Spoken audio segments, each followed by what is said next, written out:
بسم الله الرحمن الرحيم. السلام عليكم ورحمة الله تعالى وبركاته. اسمها جود وزارة أرمى جودها ما يرد قسمياش كلا مرت شرفته دون ريسكا آديات بعد ما سنتين رنتي سدا وسوق بشين شركان وأنا كعذر دارنا دي جدول كسيد لو ترى قلي وصنوا باللبن ما ركتي سدا وكلام معلومات صوص أو صدح بري وشقاه ayaa horteeni marka waxaan rajeynayaa dhammaan ka soo qaybgalayaashu inaad u dulqaadan doontaan oo aad ku samri doontaan aan rajeynaya mudan yaal marweyn sharaf ay tahay inaan kulankan idin kala soo qayb galo aan idin furo kulanka wada tashiga ee dhameystirka baahinta anaanka maaliyadda dawladaha hoose kaasoo ahmiyad gaar ah u leh xukuumadda federaalka ee Soomaaliya. wasaaradda arrimaha gudaha waxay dhawaan diyaarisay siyaasad qaran ee maamulka baahinta waxayna hadda wadaa inay diyaariso istiraatiijiyadda baahinta hanaanka maaliyadda ee dawladaha hoose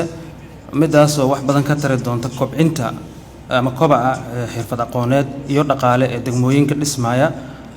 kuwaasoo ama dhismay dawlad goboleedyada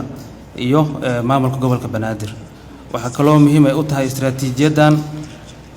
qaybinta awoodda maaliyadeed iyo khayraadka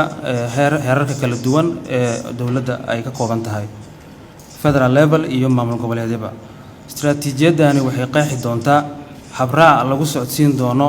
hanaanka baahinta maamulka maaliyadda. ujeedooyinka ugu waaweyn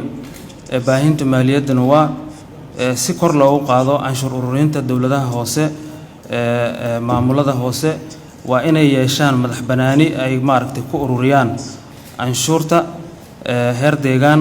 waa inayna si awood ay u yeeshaan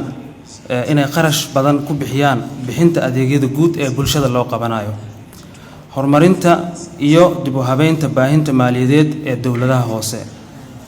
waxaan rajeynayaa inuu kulankan noqdo mid miro dhal ah wax badanna ka tara dalkeena iyo dadkeeniba ay u taro ama maaragtay ku soo kordhiyo danna u ah si aad isku weedarsataan aqoonta istiraatiijiyadda maaragtay lagu saleynayo si ay u noqoto mid ku saleysan baahideeni waafaqsanna marxaladda dhaqaale ee dalkeena uu marayo.